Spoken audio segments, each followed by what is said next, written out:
Hi, today I'm going to show you how to make pancakes. We've got pancake day approaching and I know lots of people are probably making them at home.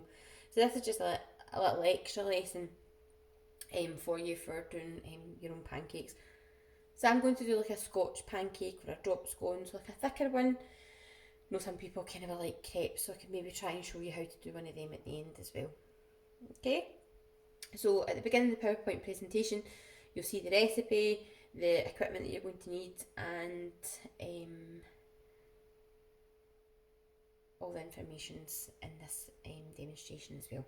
Okay, so I've got my recipe just over to the side here, so I'm just using that, referring to that as I go. I've got my equipment out, so I'm just going to start getting myself organised. So the first step is to get your flour and your sugar into the bowl. So 150 grams of self-raising flour. So put my bowl on, press the on button once, and wait until that gets to 0 grams. Make sure your unit's correct. We want that in grams, not in ounces. And then we're just looking for 150. Now you can sieve this. The recipe says sieve. I need to get a new sieve. My siev's handle's broken, so I'm just going without for this today. But if you've got a sieve, then you would be better to sieve it to get any lumps out of the flour. Okay, 150 of self-raising flour, 50 grams of caster sugar. If you just have granulated sugar that you would use in your tea and your coffee, it would still work the same. The granules are still just a little bit bigger, but if you've got nothing else, it would work. So I'm going to press the 0 button again just to get that back to 0, and then sprinkle in my 50 grams of sugar.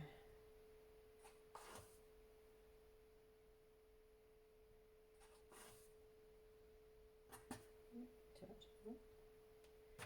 we go. To the side. Next thing I'm going to do in a measuring jug. Now it says here a half egg, and that is all I'm going to make up today, just because when we do it in school we usually just share the quantity, and I'm not really wanting to make any more than that. So I'm going to crack my egg into a cup. Sorry, forget what I'm doing. Crack my egg into a cup, and then an egg will weigh roughly about 50 grams, so I'll weigh 25 grams into my measuring jug. So just using the back of my knife there, crack the egg, pull it apart, make sure you don't push into it. Eggshells go into the bin straight away, remember. Wash your hands.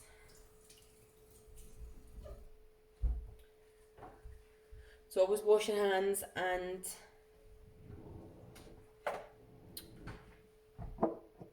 put your eggshell into the bin straight away. So I'm just whisking that up a little bit. Put that to the side. I'm going to measure 100 ml of milk. I've got the skimmed milk, but any milk will do for this. Measuring jug on the worktop, going down to eye level and checking that you've got it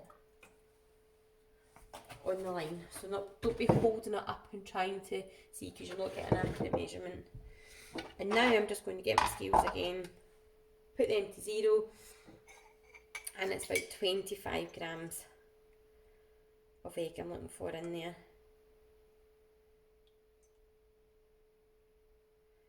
If you were doing this, you might want to just double the quantities of the flour and the caster sugar and the milk and just use the whole egg. It's up to you. Okay, so I've got, I'm just going to give that a little whisk. Got my dry ingredients in the bowl, wet ingredients are in the measuring jug. Okay, next step then is to mix the liquid into the dry ingredients to make a batter. So for this I'm going to just mix my sugar all round, make a little well in the centre, Now see, before I do that, I'm going to heat my frying pan. Just let that heat up. So I'm turning my gas on just to a kind of a medium to low heat. And we'll just let that heat as we're finishing off the mixture. Pour the mixture into the centre. And then just keep mixing that through.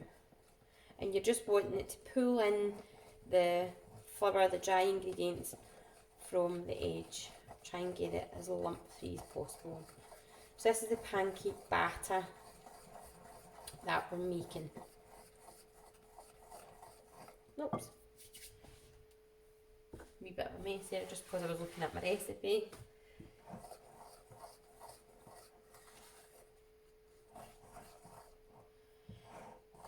So if you feel you need to adjust the consistency, then you can do that. You're wanting it for a Scotch pancake, you're wanting the mixture to be a bit like the consistency of tomato soup. I think that's just a little bit too thick. I mean, you want it to be thick for a Scotch pancake, but that one's not really dropping very easily, so I'm going to just add a tiny bit more of egg into it. There's no point in adding milk when I've still got egg sitting over to the side there. If you use your full egg, then you could add a little bit of milk to get a better consistency for that. A little bit more.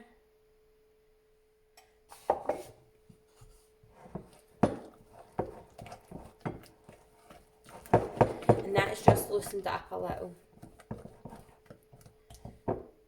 And it's falling a bit more freely off of the spoon. So I'm a bit happier with that consistency.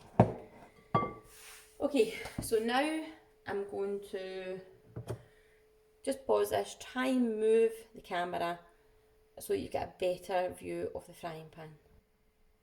Okay, so I've got my frying pan just heating up there. I'm going to add a little bit of butter to it. You can add some oil. Sorry.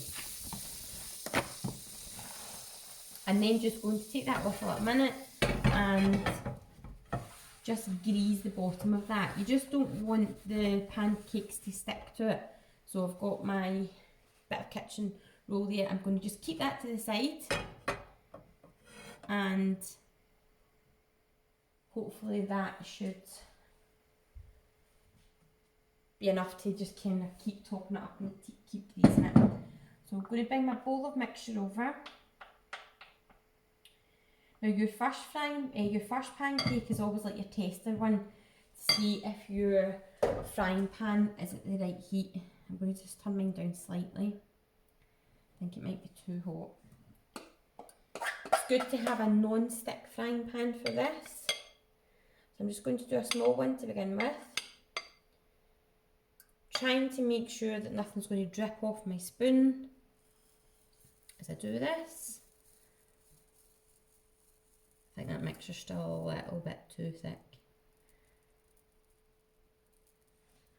I'm going to add a tiny bit more egg into it, just off to the side.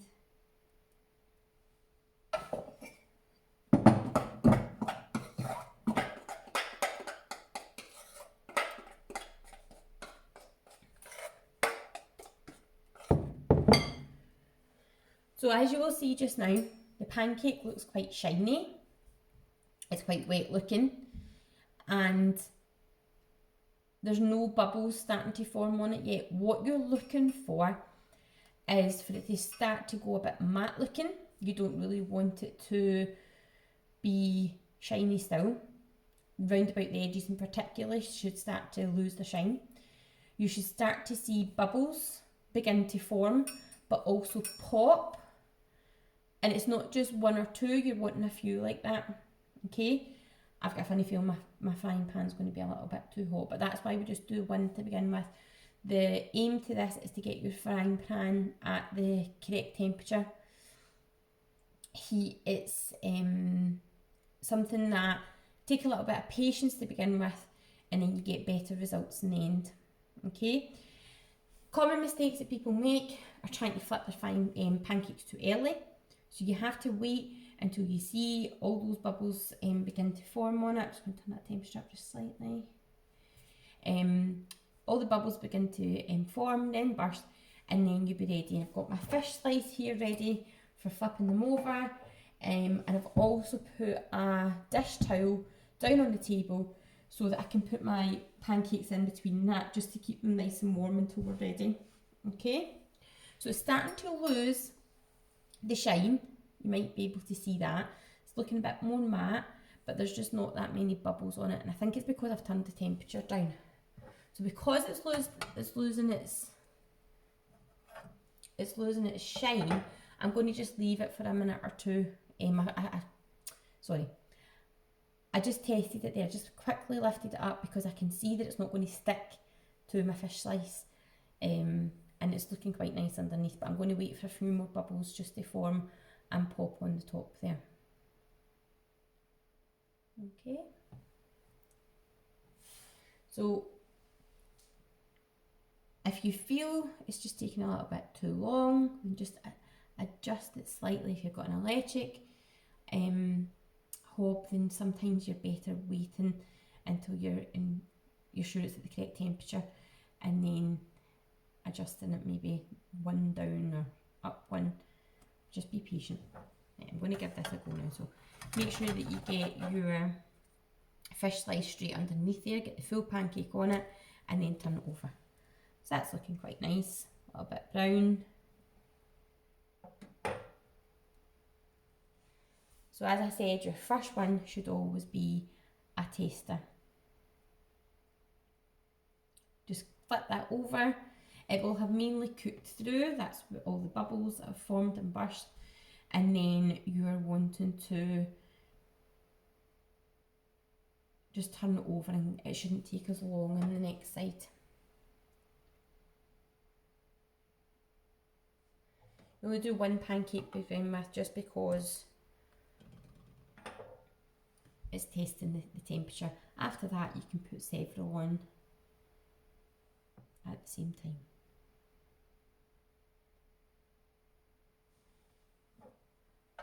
Okay, I'm just going to get my fish slice underneath there again. I'd say that's okay as far as a tester one goes. I'm going to put that underneath there. I'm going to just quickly use that again. Just be careful when you're doing this.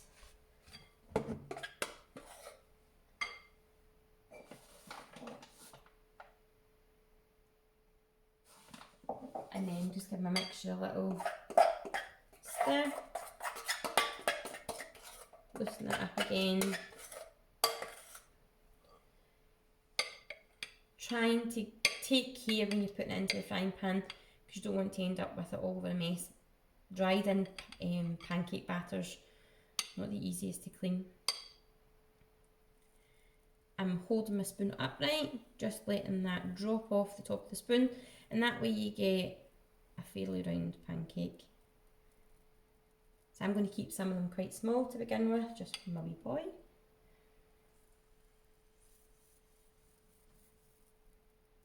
Maybe put 3 on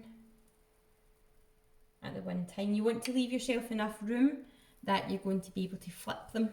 You don't want to have them too close together and then you're struggling to get your fish slice in. Okay, so I'm going to leave them. Remember, we're looking for losing the shine, we're looking for the bubbles to form and pop, and then they'll be ready to turn over. Okay, so we'll come back in a minute. Okay, so you can see here that there's bubbles forming, they're starting to pop, you've lost a lot of the shine. So I'm just going to try and carefully get my fish slice underneath these and then flip them over. So that's like in a nice golden brown colour. Same on that side. There we go. And then just a couple of minutes on the other side.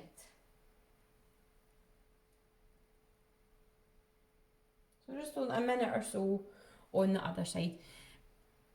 because they're basically cooked through now, and that's why the bubbles have formed on the inside of it.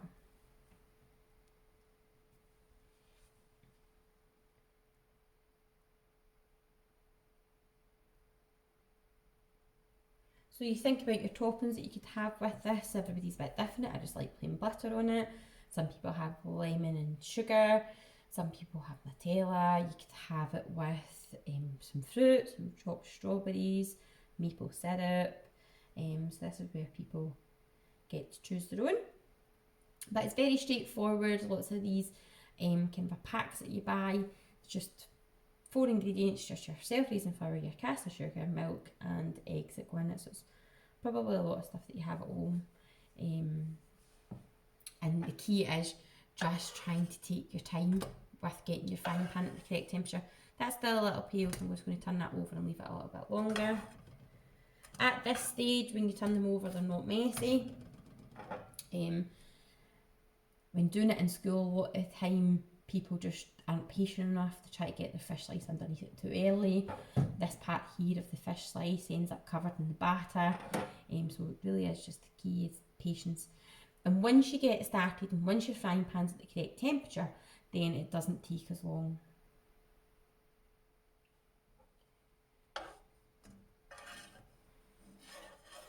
Okay, so I'm just going to take them off now. Put them underneath.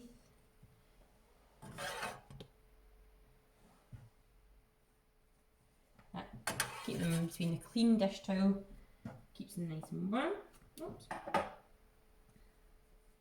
So if you were going to serve them all at one time. Okay, so I'm going to just add a little bit more milk to this mixture. I'll try and do it over here just so you can see. Don't want to have to move the camera again. So just making it a little bit looser so that I can just try and show you to make a crepe style pancake.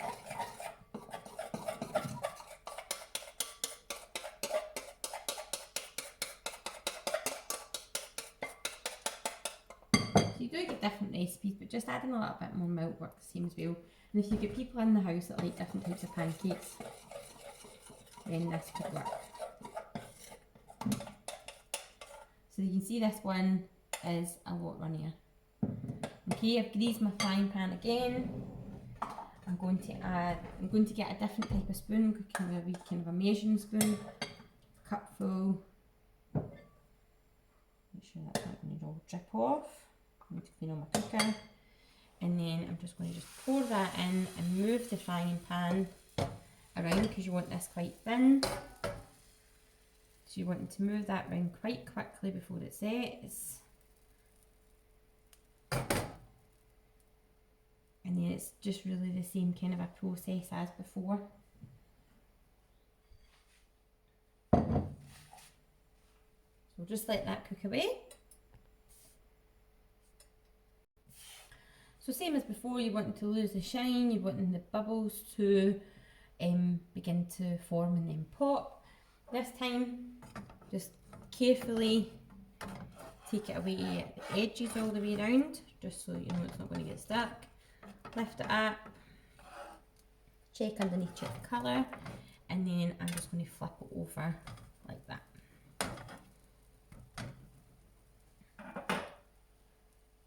And then you're just giving it a minute or so on the other side. It's really cooked through, you're just wanting to give it a little bit of colour on that other side. And then we'll remove that.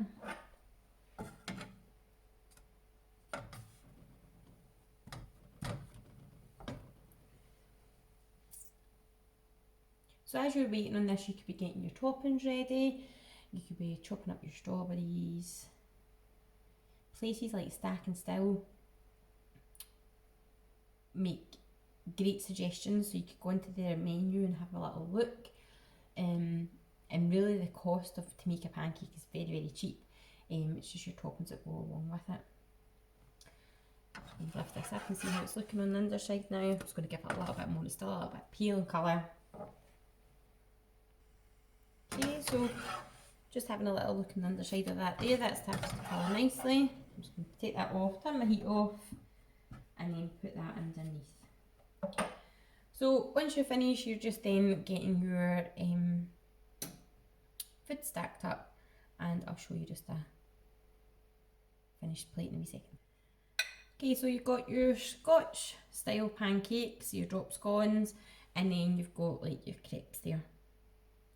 Okay, so send any pictures, attach them to the assignment, and share your pancakes with us this year.